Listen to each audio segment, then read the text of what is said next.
My name is Ben Gerhardt, and I'll be playing the Allemande from Bach's Partita in B minor.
Because people are like, hi, everybody. Welcome to the 75th annual Latke-Hamantash Debate. We will begin our evening with the lighting of the Hanukkah. It's the fifth night of Hanukkah. So for all of you there at home, if you have a Hanukkah, light with us and we can sing the blessings together.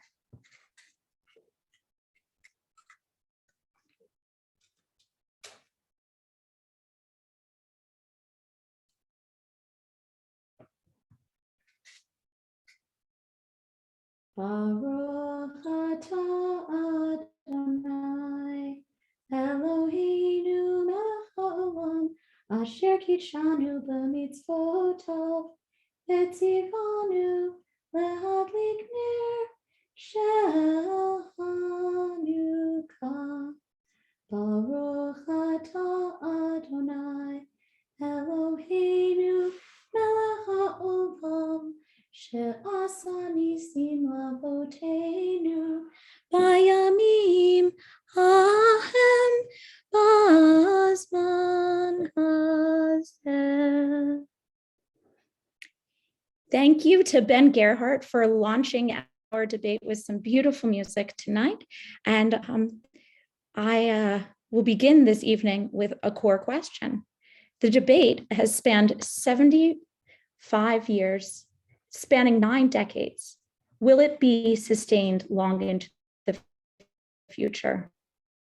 Founded originally in 1946, the debate compares 2 holiday foods: the latke, potato pancake fried in oil, as part of the celebration of the rededication of the temple in Jerusalem after the desecration at the hands of the Seleucid Greeks, and the hamantash, a triangle cookie made with flour, essential to the observance of the holiday of Purim, which commemorates the Jewish survival in Persia during a period of exile.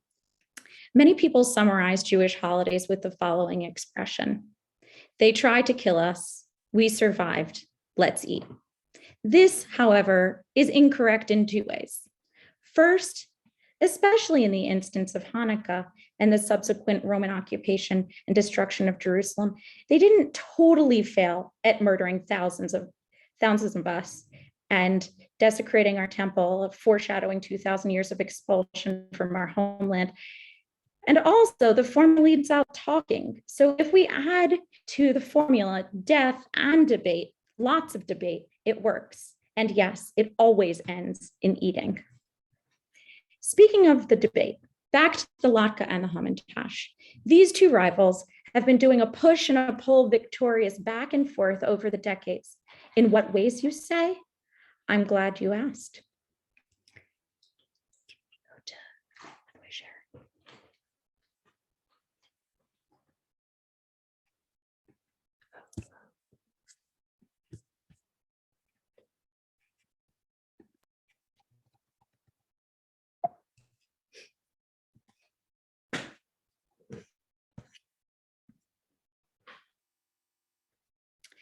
So I'm glad that you asked. We'll analyze a single topic for each decade and determine the victor.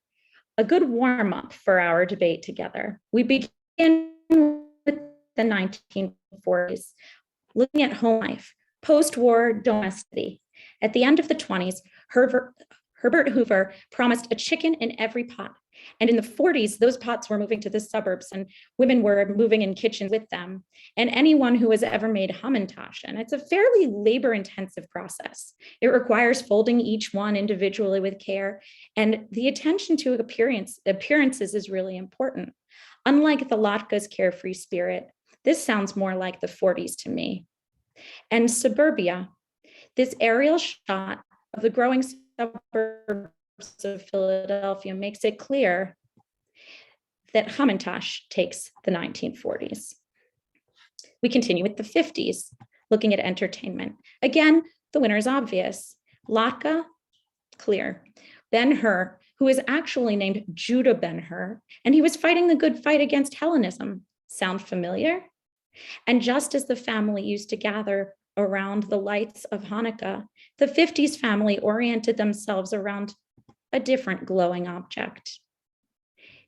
And this could not be more true of everyone in the 50s, loving the latke. So 1960s, we come to politics. We can't talk about the 60s without politics. The Cold War got frostier with the construction of the Berlin Wall and the Cuban Missile Crisis. Unfortunately,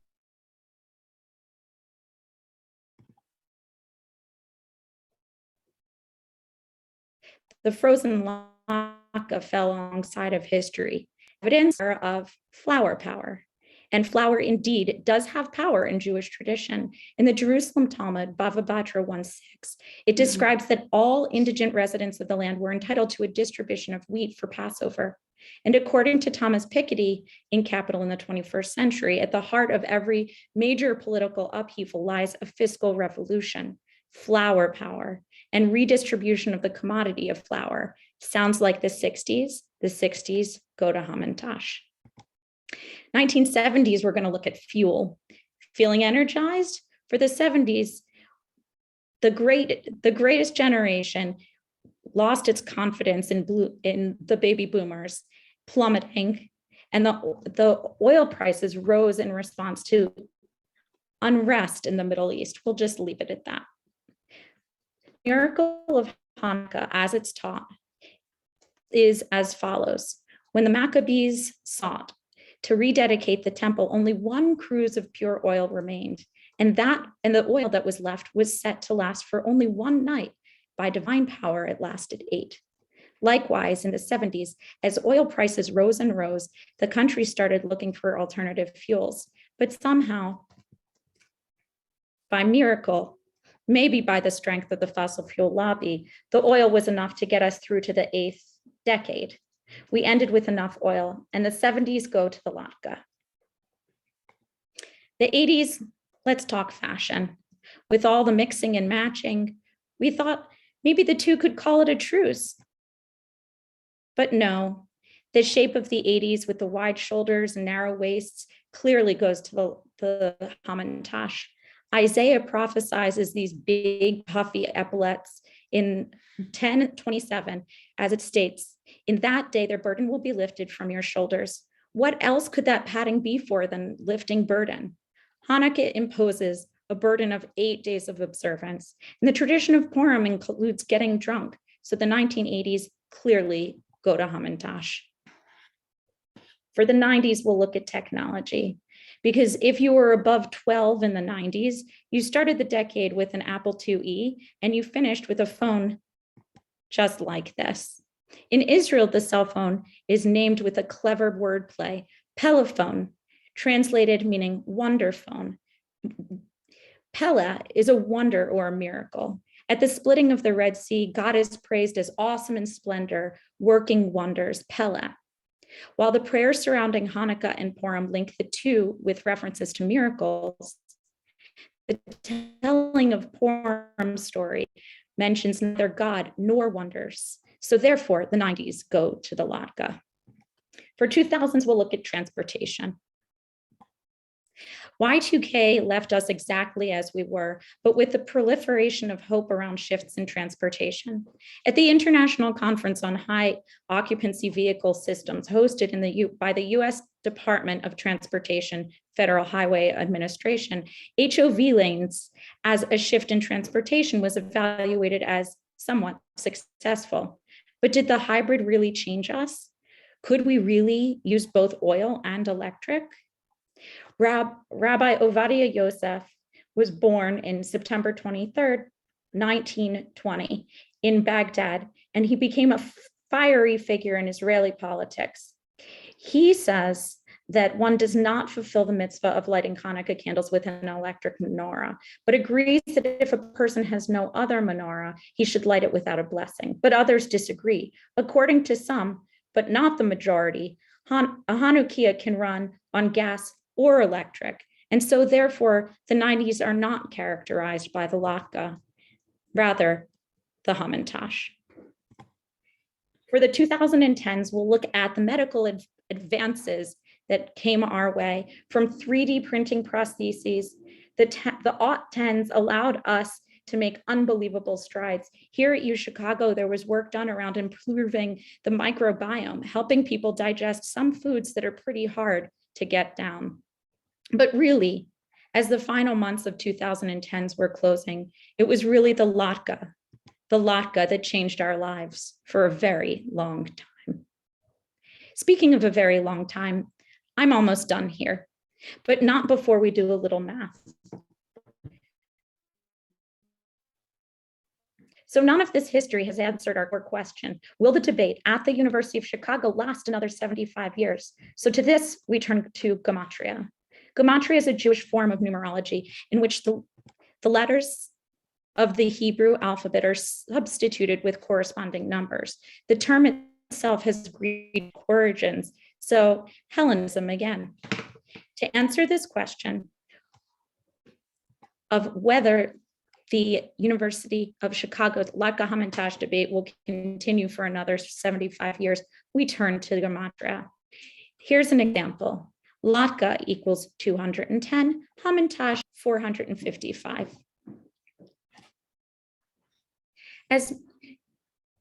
So to answer our question, we have to take the office of the university president into account when engaging our calculations about the future of the debate.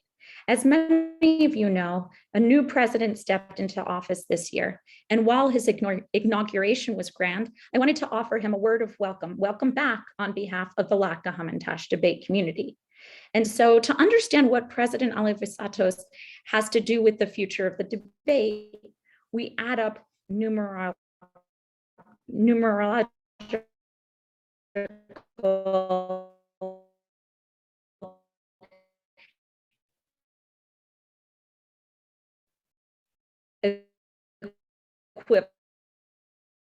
equivalents of Alivisatos 61 and 5, which is the sum of the number every year, 2021, and we get 286. When the debate began in 1946, the president at the time was Hutchins. So if you total the numerical value of Hutchins, 215, with the sum value of 1946, you get 235. You get 521, and we're just getting started. The university was founded in 1860 under the presidency of William Rainey Harper of Harper Library and Harper Cafe. If you total the value of Harper's name with the year of the founding of the university, you end up with 500. If you take away alcohol from the current day, this school looks a lot more like as we imagined it in 1860. So essentially our days plus the establishment of the debate combined take away alcohol, or the equivalent of the establishment of the university. And so the debate will continue to be part of the university forever. But what about the debate itself? There were once competing schools where wise students would go to study with a great scholar, but one almost always was deemed to be correct, perhaps superior. No, I'm not talking about maroon and purple. I'm talking about Hillel and Shammai. They were turn of the common era rabbis who debated and discussed Jewish law, and the ruling almost always went to Hillel. That's why we are not called Shammai, we're called Hillel. So the debate between Hillel and Shammai was one of the most elevated in Jewish tradition. So did the latke and the hamantash have anything to do with Hillel and Shammai? Well, latke plus hamantash equals 65. And Hillel plus Shammai plus Purim, it's coming up, minus Hanukkah, because it's almost over, gets us to 663. And then add the two zuzim that we sing about with the goat song on Passover, and they're equivalent, and that matters because our tradition teaches us in Pirkei 5:17, every dispute that is for the sake of heaven will in the end endure, but one that is not for the sake of heaven will not endure. Which is the controversy that is this for the sake of heaven? Such was the debate of Hillel and Shammai. And so if the debate of the latke and the hamantash are equivalent to the debate between Hillel and Shammai, we know that in the end, the latke-hamantash debate will endure. And so I believe this debate will go on forever and ever. And so we begin. Hello, everyone. My name is Ellie Citron, and I am a fourth year in the college studying history and human rights. And I will now introduce the debaters. So first, Sarah Hammerschlag is a professor in the Divinity School, working in the fields of religion and literature, philosophy of religions, and Tato studies. She has labored in these fields, digging up nuggets of intellectual nourishment and shredding and frying otherwise useful information about as long as most of you undergrads have been alive. And since she did her PhD here at the University of Chicago, graduating in 2006, she is old enough to remember when 53rd Street itself resembled a potato field, or at least was mostly devoid of stores and restaurants. Her most recent book, coming out next week, in fact, and co-authored with Amy Hollywood and Constant Fury, is entitled Devotion: 3 Inquiries in Religion, Literature, and the Political Imagination. Despite having a name that is more violent but less cool than both of her co-authors, she is also the author of 2 previous books, Broken Tablets and The Figural Jew. Obviously, it is her expertise on the history of Judaism and European thought that makes her highly qualified to represent the Latke in today's debate, during which she will indeed be discussing, quote, the figural Latke. And next we have Omri Ben-Shahar. Oh, sorry. Sarah, can you speak? Let me just share my screen and I'll get started.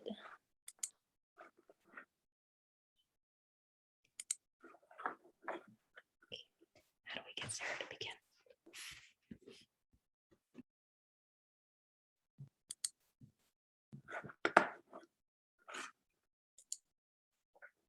Uh-oh. Screen sharing has failed. All right, does that work? Can everyone see that?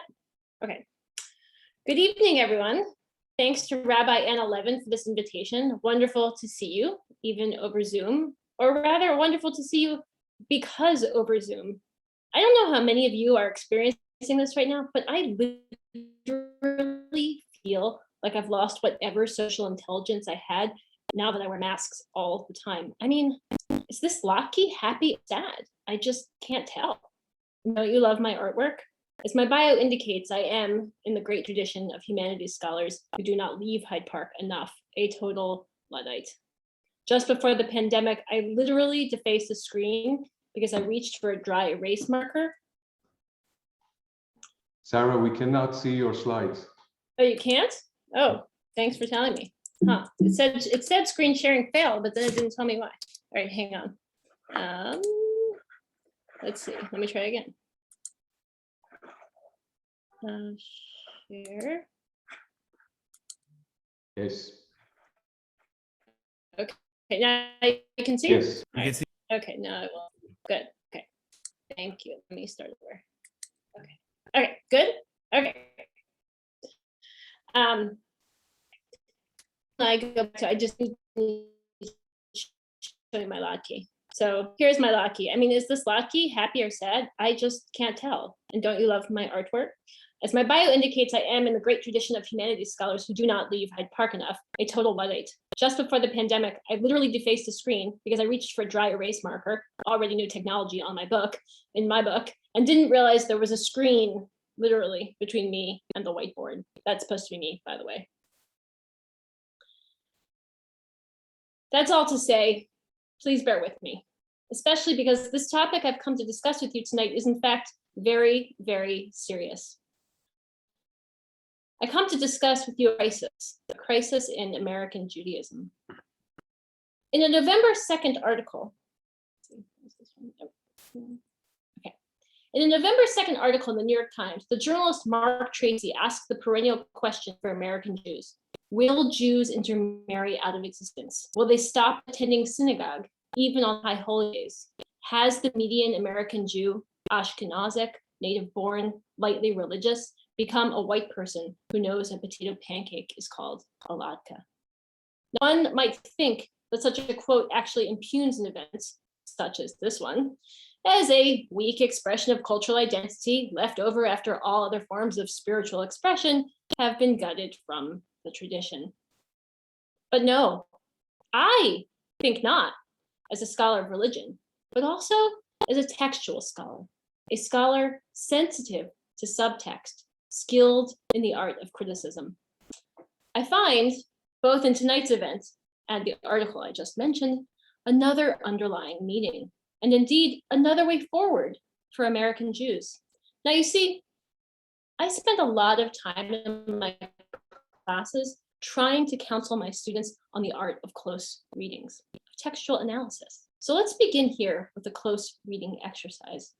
Are the questions in Tracy's article functioning investigatively or rhetorically? If rhetorical, what impact are they intended to make on their audience? As a series, might we not presume that each one moves us closer to the heart of the emergency?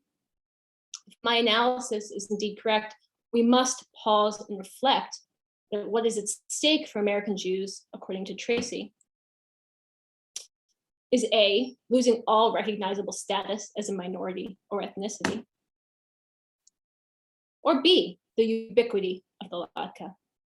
I would like to suggest that to you that A and B are in fact integrally related. And furthermore, this is exactly why you must in today's debate support latke. For I come to you tonight, friends, not only to alert you to this crisis, but in fact to reveal that by virtue of its central role in the crisis, the latke is not here the cause, but the solution. Dare I say it?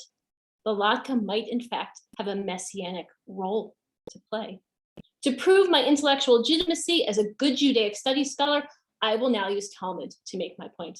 In Babylonian Talmud, site 198a, we find the famous story of the messianic latke at the gates of Rome. In the pericope, Rabbi Joshua ben Levi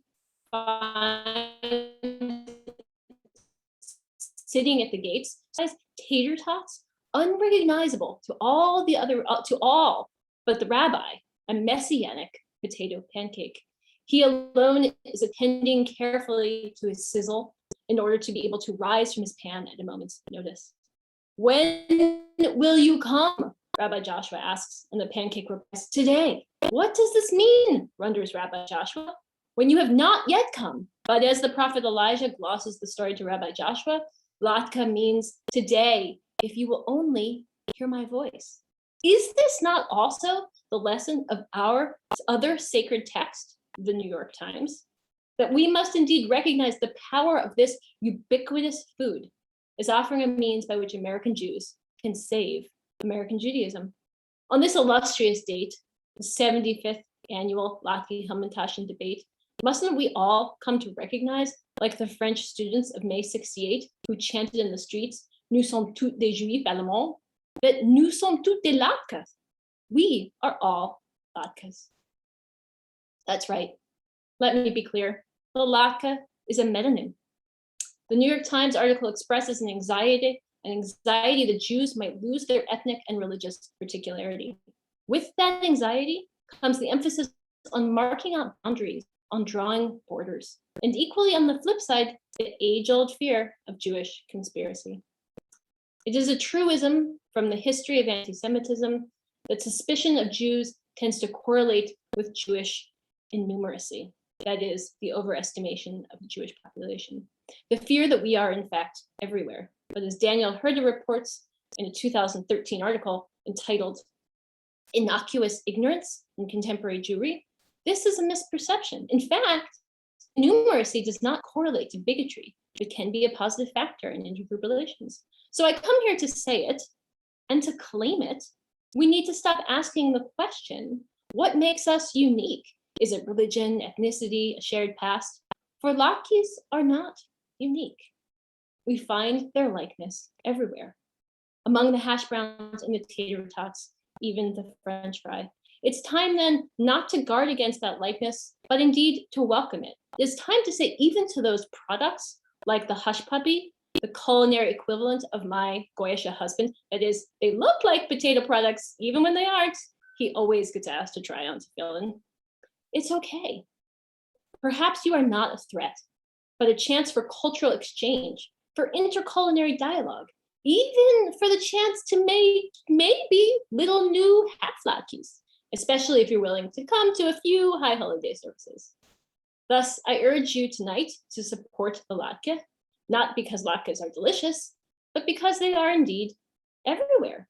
One cannot say that for the hamantash, a tasteless triangular cookie with sticky filling. Get real. No one likes a mouthful of poppy seeds.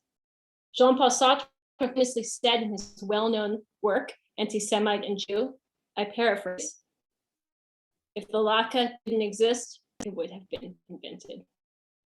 It's time indeed to reclaim the status of what it means to be an overrepresented minority. And to say to potato products everywhere, to us, you are all figural latkes. In case it wasn't clear, this is all just a veiled advertisement for a class I'll be teaching in the winter term, the latke question in the 20th and 21st centuries. Thank you.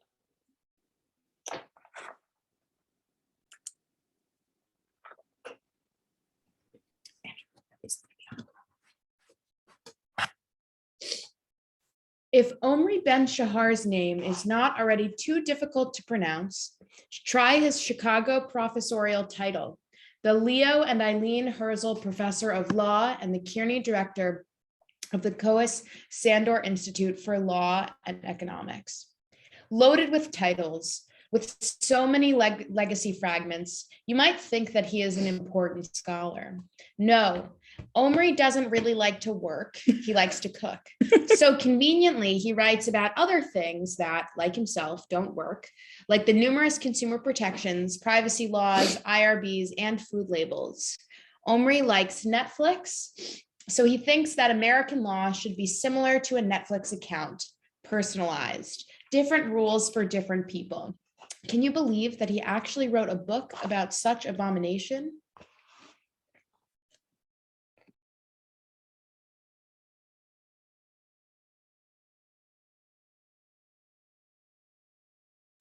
Unmute, please.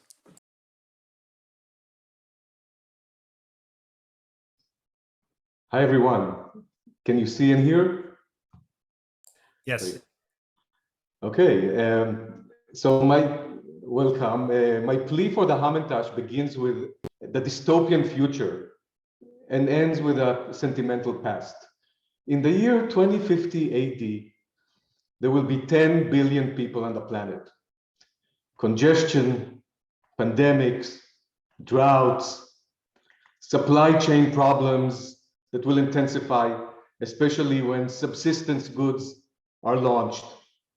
But the biggest problem will not be crowdedness, disease, or chip shortage. Rather, it will be much more basic. What will we eat? How do you feed 10 billion hungry sapiens? There are, of course, excellent solutions for food shortage from science, but they're all a little disgusting.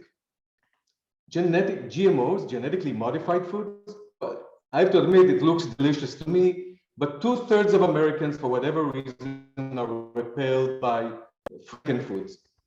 Lab-grown meat, well, if it's alive, you can't slaughter it. If you can't slaughter it, you can't do a shchita, a kosher slaughter. If you can't do a shchita, a big loss of revenue to big kosher. So you see, this too will not work. Are there other sciencey solutions to feeding the world? How about insect food, insect burgers? No shortage of that because, like humans, insects will be exceedingly abundant. Creepy. What about 3D printed food? Also not exactly mouth-watering. So with these innovative solutions going nowhere, what will we eat? Well, why not fall back on the longtime favorite, the 74-time winner of the Latke-Hamantash Debate, the latke. This faithful and treasured and oily little rascal of you could, with the calories that every single one of them packs, feed the world. Former First Lady Michelle Obama, who was a very prominent advocate of responsible eating, announced that the latke will make a big difference for families across all across the country and help solve the problem of child obesity. Not just big hopes, sensible hopes. The Royal Society for Public Health, no less, says that the latke will prompt people to eat more mindfully, mindful of the energy that they consume, and encourage them to be more physically active. With such promise, the latke was well on its way to winning this debate and feeding the world. Alas, it was not to be. The latke, how should we say, bellied up, went down the tubes. By the time the latke scandals were through, our little oily friend was cooked. The first scandal had to do with the staple American breakfast, the McDonald's hash brown. Yes, it turns out that the latke has an impersonator, an imposter. Now, I suspect that many of you have never been to McDonald's. You prefer to overpay for a stale plein air pastry. So you may not know that McDonald's sells potato pancakes, widely known as the McLatke. Now, when Bon Appetit magazine did a blind taste between an authentic Hanukkah latke and a McDonald's McLatke, guess who won? 70% of the people preferred the McLatke. Imagine the Gentile mediocre dish handily beating down the crown jewel of Jewish cuisine. Now, if that wasn't bad enough, a second scandal shook Latke Nation. It's potato flavored. When the Latke, in an attempt to conquer the nutrition world, became mass-produced, sold in frozen bulk, it lost its identity. It was now potato flavored. You know what that means, right? Well, read the fine print. It does not contain potato. Our dependable potato patty has become potato free. Then came another scandal, referred to in the press as the Glatke. It was exposed, this scandal was exposed when the Department of Agriculture published measures of the oil consumption in various foods. And look who turned out to be the worst performer, our little naughty and deceptive oil sponge. Notice, by the way, I should say, humbly gloat here, the very ethical performance of the Hamantash, but more on that later. In fact, the latke had so much oil that, as this workout equivalent label shows, you would need to run 19 minutes, bike 23, or swim 13 minutes to relinquish the calories of a single latke. The last and most damning latke scandal had to do with waste. It turns out that the latke is not so irresistible after all. A survey revealed that 40% of the latkes prepared for human consumption are not eaten, thrown away. A waste of energy equal to the emissions of 35 million cars. People, if you like your latke so much, then finish it. Don't throw away the latkes. Mercy on those landfills. Stop the food waste pollution. So with the latke solution rejected, we're back to square one. In the congested, overpopulated future, what will humans eat? You're probably guessing what I have in mind. You're right. The Hamantash. The Hamantash? Yes, I know this may strike you as a very unlikely solution, even though the Hamantash is the ancestor of the ravioli, the dumpling, the pierogi, the piroshki, the wonton, the gyoza, the samosa, the ma'amul. It doesn't get much respect. Heck, it never even won a Latke-Hamantash debate. The truth is that people just don't like it that much. I, for one, don't, I admit. But the secret of the Hamantash lies not in its taste. It's a cultural icon, a heirloom. Here is the Hamantash sentimental story. Well, a few years ago, Bon Appetit magazine published an obscure piece written by a Gentile, read by nobody, and called How to Make an Actually Good Hamantash. The piece, as I said, went largely unnoticed until 6 years later, just this year, a reader Googling for Hamantash recipe found it, and it was insulted. This is also a real true story. She tweeted an angry response saying that the Hamantashen are very good and very special to many people, and that traditional foods do not automatically need to be updated, especially by someone who does not come from that tradition. Ouch. Bon Appetit's editorial was apologetic, and I'm quoting, not making this up. The original version of this article included language that was insensitive towards Jewish food traditions and does not align with our brand standards. As part of our archive repair project, is this a new name for the Ministry of Truth? We have edited the headline and content to better convey the history of Purim and the goals of this particular recipe. We apologize, yada, yada, yada. And so the old title, How to Make Actually Good Hamantashen, was canceled, replaced by 5 Steps to Really Good Hamantashen. Boring. This, of course, led to an even greater outcry. Woke me when it's over, wrote Bret Stephens at the New York Times. The internet was abuzz with Hamantash culture wars. What's going on? Why are people so sensitive about a cookie? Well, it appears that the Hamantash is nothing less than the most divisive cookie in the world. How could that be? So in order to understand this, I put on my social science hat and decided to do a social science experiment to dig deeper into people's attitudes towards the Hamantash. Here's what I had in mind. I was going to tell research subjects that they're invited to take a 1-minute tasting study. They will receive a Hamantash and will be asked to eat it and answer a couple of questions. The first question was asking the subject to just look at the cookie before biting it and evaluate the statement, "The cookie looks delicious," on a 1 to 5 Likert scale. The second question, after that, the subjects were instructed to eat the cookie and evaluate the statement, "The cookie was delicious," on the 1 to 5 Likert scale. As you can see, sophisticated science here. I wanted to see if the actual experience of eating Hamantash is disappointing. Maybe this is the root for its divisiveness. But like all social science studies, I had to get IRB approval. I'm sure you agonizingly know that all experiments with human subjects must be approved by the university's Research Ethics Committee. Very serious business. Sadly, the IRB rejected my protocol.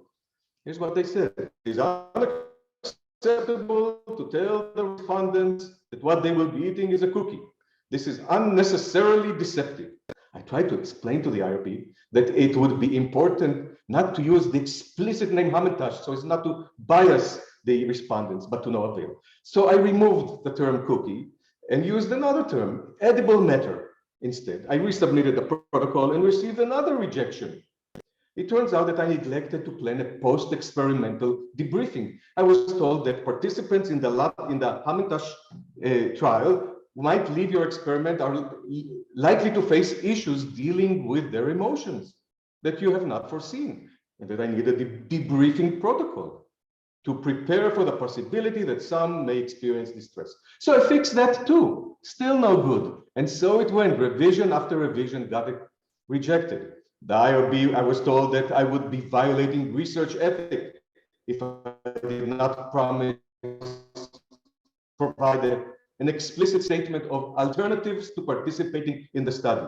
Then I was told that the IRB, by IRB, that I did not define the term delicious in the questions, and that such ambiguity is unethical. And of course, that I failed the data confidentiality and data security plan.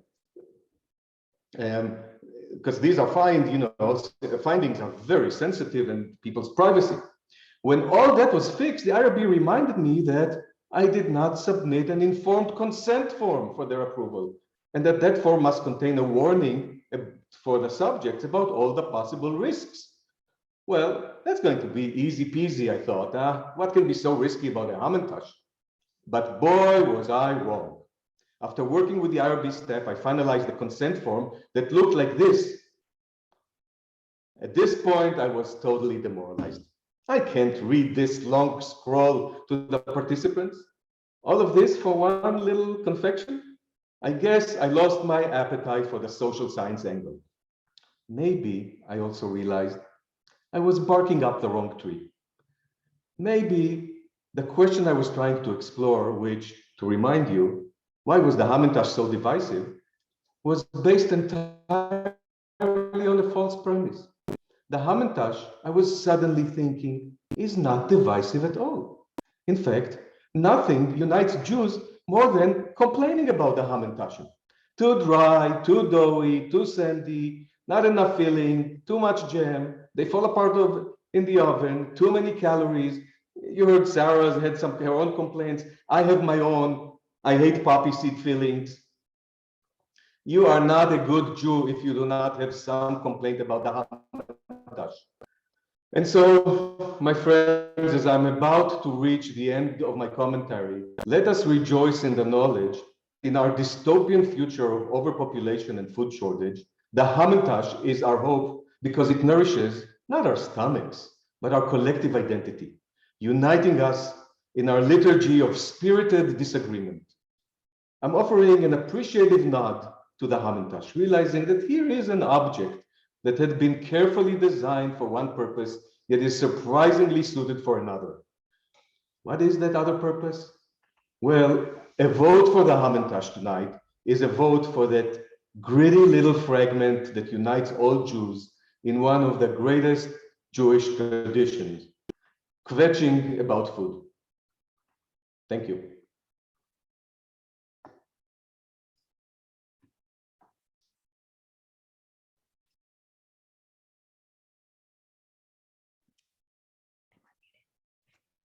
Adam Shah is an associate senior instructional professor in the Department of Computer Science. When he is not teaching large groups of undergraduate students the fine art of bit flipping, he is an avid amateur musician, as well as an enthusiastic chef, skier, and photographer of no special distinction. He lives in Hyde Park with his family and is the emotional support animal for the family dog. Thank you very much. Can everyone hear me and see my slides before I proceed? Okay, then. Good evening, everyone, and happy Hanukkah. Thank you so much for including me in these festivities tonight. Shortly after I was invited to participate in this event, I told my teenage daughter I was really excited because this is my chance to become a human dad joke, to which she replied, "Dad, you already are a human dad joke." I guess in fairness, you could say I walked straight into that one. But seriously, when I was invited to debate the merits of different Jewish festival foods, I did think to myself, what does a computer scientist have to contribute to this conversation? Isn't this pretty far outside the realm of what we study? But then I remembered that computer scientists, we do after all spend a lot of time talking about bytes. Bytes. Well, as you will see in the following brief presentation, once I put some effort into exploring this topic, I found there were a few contributions I might actually be in a position to make, even involving a bit of computation, which we'll get into a little later. In the meantime, in the august company I find myself in tonight, I still do manage to feel something of an imposter here among the creme de la sour creme. But without further ado, let's move on to considering the question du jour. A bit of history first. I searched for legal precedent. I came across an oil-streaked opinion from Judge Learned Hand, writing for the District Court of the Lower East Side. This is from his mouth-watering landmark decision, Corky v. Lenny from 1921, quote, "As to the question of the legal ascendancy of the Latke, may this learned hand be known heretofore as greasy hand, and may the citizens on the great ship of our democracy steer clear of any future course in which they skimp on the grated onion.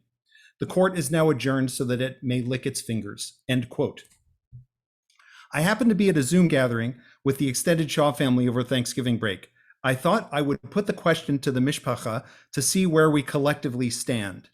Now, I'm part of a diverse and multicultural family in which a substantial fraction of the world's religions and unreligions are represented, but I can still fairly claim that all of us are either Jewish or Jewish adjacent. So as a group, we have collectively consumed more than our fair share of both of the foods that are on the table tonight. I put the following stark question to the group without any nuance, context, or preparation: which is better, latkes or hamantaschen? The response to me was rather startling because I happen to disagree with it myself. There were 14 votes cast in total across generations. One vote was, I refuse to state a preference, so we have to throw that one out. But of the others, 2 votes were for hamantaschen, and all 11 remaining votes were for latkes. This is, I think, fair to call a consensus opinion, even if it's a questionable one, in my judgment. Incidentally, while arriving at this rather decisive family poll outcome, my Aunt Marlene, who was for some time a professional caterer, recommended as an alternative latkes made of grated beets and served with goat cheese, which I submit to this hallowed gathering as an interesting possibility. I'm afraid someone in my family also, I'm not sure who, used the adjective leaden to describe hamantaschen, which to me was bitterly disappointing, but I'm not going to hold a grudge. Anyway, a scholar does research and consults primary sources in pursuit of the truth. So that meant we needed to convene a test kitchen here in our home and prepare some latkes and hamantaschen ourselves so as to be able to consider this matter fresh. While we had prepared latkes several times over the years with varying degrees of success, and although we'd had eaten plenty of hamantaschen at Purim gatherings, we'd never made hamantaschen ourselves. So we tried making those first. We used a non-dairy recipe to prepare a dough with flour, eggs, sugar, and oil. For the filling, we boiled prunes in orange juice and honey to make what I understand is known as a lekvar in Eastern Europe. We boiled it good and hard until it became a thick jam of a viscosity I can only describe as heroic. After rolling the dough thin, cutting it into circles, and pinching triangles around spoonfuls of prune filling, and baking till browned and done, we had achieved homemade Hamantaschen. And ladies and gentlemen, I submit to you this evening, in front of hundreds of salivating witnesses, that truly they were delicious. They were light and fragrant and fruity and altogether toothsome in all ways. We performed 2 other experiments that deserve mention, even if we must dismiss them as outliers. For one, my daughter positively insisted that against all tradition, we try filling Hamantaschen with Nutella. Although there is no Talmudic or halakhic certification of Nutella as suitable filling, we went ahead and tried it. I admit they were good. Here are some of them, but we shall not speak of them again. Also, in the course of my research, I invented a new confection that I choose to refer to as the latke-hamentaschen. For this, I prepared charoset from apple, cinnamon, and honey and attempted to use it as Hamantaschen filling. However, I regret to report that the charoset was too wet to be contained in the cookie casing. It leaked out of its bulwarks and caused the Hamantaschen to collapse and resulted in an amorphous, if pleasantly aromatic, mess. I therefore do not foresee a bright future for the latke-hamentaschen, but at least I can report the experiment has been tried. Now, after making Hamantaschen, we moved on. Using the large holes of a box grater as instructed, we grated 3 russet potatoes and most of a yellow onion. For as it says in the Talmud, if I recall correctly, with each potato a latke begins anew. Mixing the grated starches with eggs and flour and seasoning with salt and pepper, we fired up the deep fryer and cooked each latke until it was golden brown and crispy at the edges, taking care to drain each finished latke on paper towels and immediately salting each one to enhance flavor. Here's photographic evidence, by the way. We are a sour cream family where latkes are concerned, so applesauce was nowhere to be found. They were tasty, and we snacked upon our latkes happily and with familial joy. And yet, for the next part of my argument, I appeal to scholarly wisdom. A landmark publication of Boyardee et al. Produced a way to quantify with precision the appeal of any particular edible. This appetizing research develops a framework for understanding the appeal of whatever you might care to eat, sweet or savory.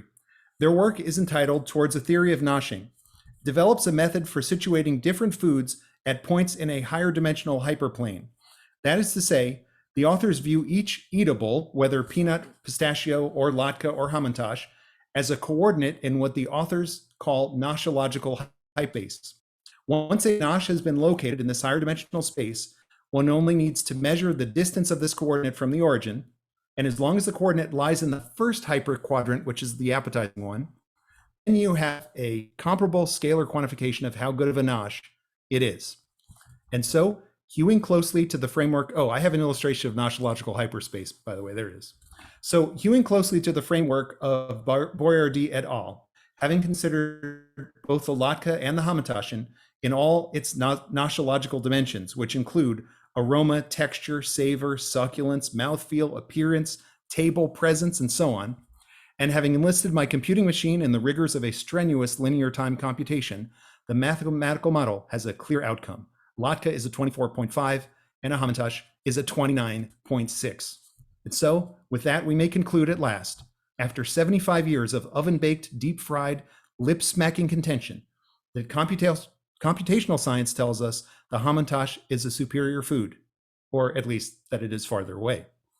Finally, to commemorate this occasion and celebrate Hanukkah in this year of 5782, I have an original musical offering for you. Just last week, we lost the great Stephen Sondheim, who was a great favorite of mine and someone whom I heard, whose word music I enjoy so very much. The song I am about to share with you, I would like to dedicate to lasting memory. The lyrics will appear on screen, so if you're enough to pick out the melody, you can sing along with your friends and family, whoever you're watching with. I will now attempt to share the sound as well.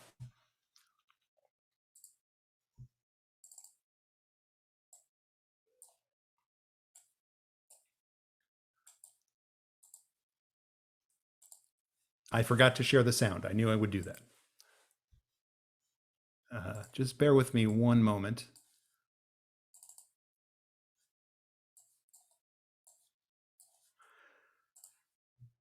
All right, let's try this again. If you guys don't hear music in a second, please start waving frantically and I'll try to change the settings. Here we go.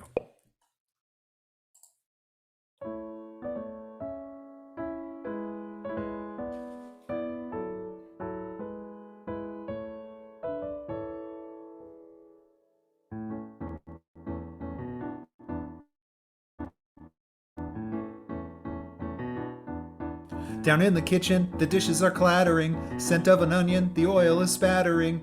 You want some latkes, if only a smattering. You'll try conniving, cajoling, and flattering. It's just potatoes, you know it's not rational. But they're so crispy, a smash international. Please keep them frying, I'm living a sour cream dream.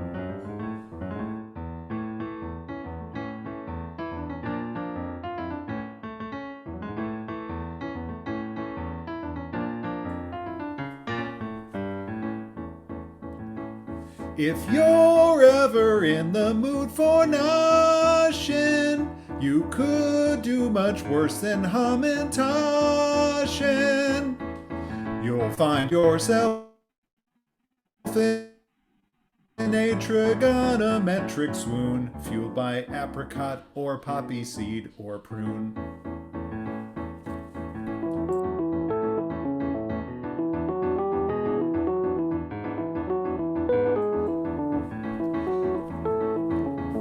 You'll find yourself in a trigonometric swoon, fueled by apricot or poppy seed or prune. Down in the kitchen, the dishes are clattering. Scent of an onion, the oil is spattering. You want some latkes, if only a smattering. You'll try conniving, cajoling, and flattering. It's just potatoes, you know it's not rational. But they're so crispy, a smash international. Please keep them frying, I'm living a sour cream. Don't need a race boss, just give me some applesauce. Please keep them frying, I'm living a sour cream dream.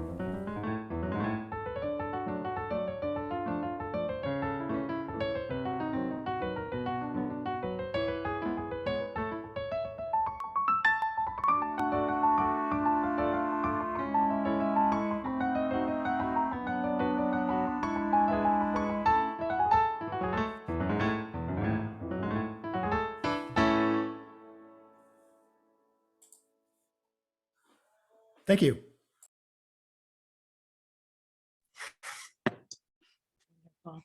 And now we have Rabbi Dr. David Barak-Gorodetsky, who is a visiting instructor at the University of Chicago. Before coming to Chicago, he thought latke and hamantash were not consumed during the same holiday. In his capacity as the director of the Ruderman Program for American Jewish Studies at the University of Haifa, he teaches Israeli students how American Jews observe Hanukkah and ignore Christmas by immersing themselves in Jewish values and Chinese cuisine. Having lived in the Negev desert prior to arriving in Chicago, David was delighted to discover that your limbs do not fall off in sub-zero temperatures. And when he returns to Israel, is looking forward to taking some snow back with him. Hi, everyone. Great to be here. Being an Israeli, as could have been expected, I did not prepare my words to be ready in advance, but I prepared a short presentation and I'd love to share with you. So my experiments into the question of the future of the latke-hamentaschen had eventually taken me to different conclusions that had seemed to have already been raised here regarding the messianic future of the latke and the hamentaschen, and also following up on Rabbi Anna's presentation, I wanted to really kind of push us into the future of the Latke-Hamantash debate. So just to get us going, from an Israeli perspective, the foregone conclusion is that this is not the real debate, because I actually just came back from Israel, and in Israel, the obvious foregone conclusion of the debate is that the winner is the Sufganiyah. So what I just present here is the set of what the Oladim collection of Sufganiyot for this year. I was considering freezing this and bringing this back to me with Chicago. I think the temperature would have worked in the Chicago scene, but actually was a bit concerned about those little kind of oily kind of stuff at the top, and that might not have worked. But just from an Israeli perspective, the debate never was between the latke and the hamantash, and the Sufganiyah was always going to be the obvious winner. building up on my discussions in Jewish Civ 1 on the Ashkenazi and the Sephardic divide, I wanted to just open with showing you what Ashkenazi Hamantaschen, which we all seem to be talking about, looks like. On the other hand, what the Sephardi Hamantaschen looks like. And this is based actually on a midrash in Megillah that says that when Haman entered the king's door, stooped mourning and ashamed, his ears were clipped and his eyes darkened, clipped mikutafot. And what we see here is actually in the Sephardic tradition. I grew up in a mixed family, both Ashkenazi and Sephardic, so I enjoyed both of these cuisines. But in the Sephardic tradition, this is actually what an Hamantaschen looks like. So in order to explore actually what was the past and what is the future of the Latke and Hamantaschen debate, I looked into Hanukkah and the Hanukkah of first man, which is described in the tract of Avodah Zarah, in Bavli Avodah Zarah. This is a story of Adam, first man. Adam, as you might all know, was born on Passover. And when the light starts to decrease and the days get shorter, being a good Jew, he thinks it's all his fault. So he sits down and mourns and said, maybe this is all on account of my sins. And then eventually when the light returns, he understands that that is the way of the world, and he makes it into a celebration. This is actually the way in which Hanukkah is related to the pagan traditions of the summer, of the shortest day in the year, of the winter solstice. So actually, this goes to show that from a Latke-Hamantash perspective, Latke relates to the origin, relates to the story of Adam and the beginning of the world, the beginning of humankind. On the other hand, when we look at the Hamantash, Hamantash is actually related to the idea of redemption. Because if you look at the Tikkunei Zohar, there is a story about that points to the similarity between the word Purim and the word Kippurim. And essentially what that Midrash says is that at the end of time, Yom Kippurim will become Purim. It will become a day of rejoicing and it will become a day of festivities. So Purim is actually the holiday that will remain until the end of time. So if we look from a messianic perspective at the Latke-Hamantash redemption, Latke is a thing of the past and Hamantaschen is the sign of the future and the sign of the redemption. How might the Hamantaschen look in that future? So just two short possible visions of that. One is the sushi Hamantash, which I think is, my kids would love it, definitely. And another look at the future of Hamantash relates to Hamantash and AI. And essentially Hamantash being the possible AI applications of Hamantash relating to poppy seeds' miraculous ability of screening sound. This you might be familiar with this. This is Sophia, the first humanoid citizenship actually in Saudi Arabia just recently. And next semester in Hillel, I'll be discussing the AI aspect of Jewish aspects of AI. So to conclude, it's obvious, I don't want to make the final call in this debate, but it's obvious that from a messianic perspective, Hamantash rules at least until the era of the Sufganya. Thank you, everyone.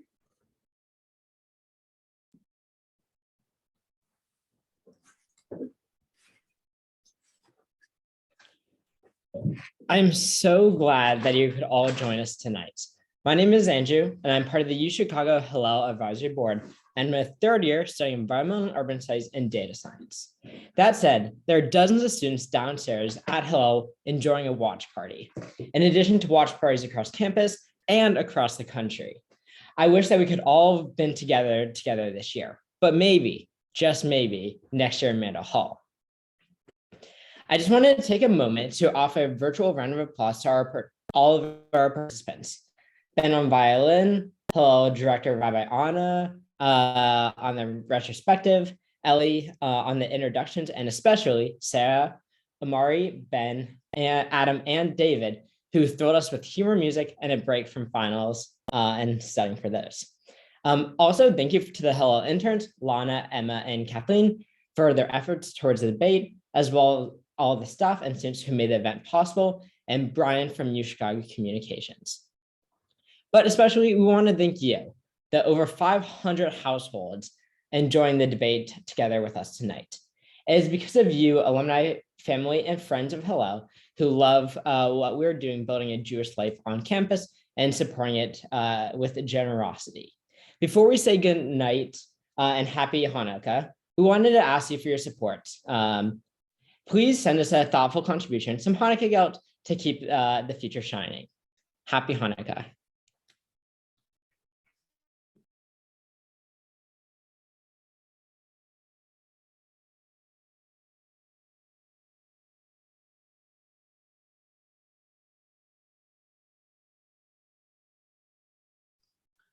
But it was a lot of fun.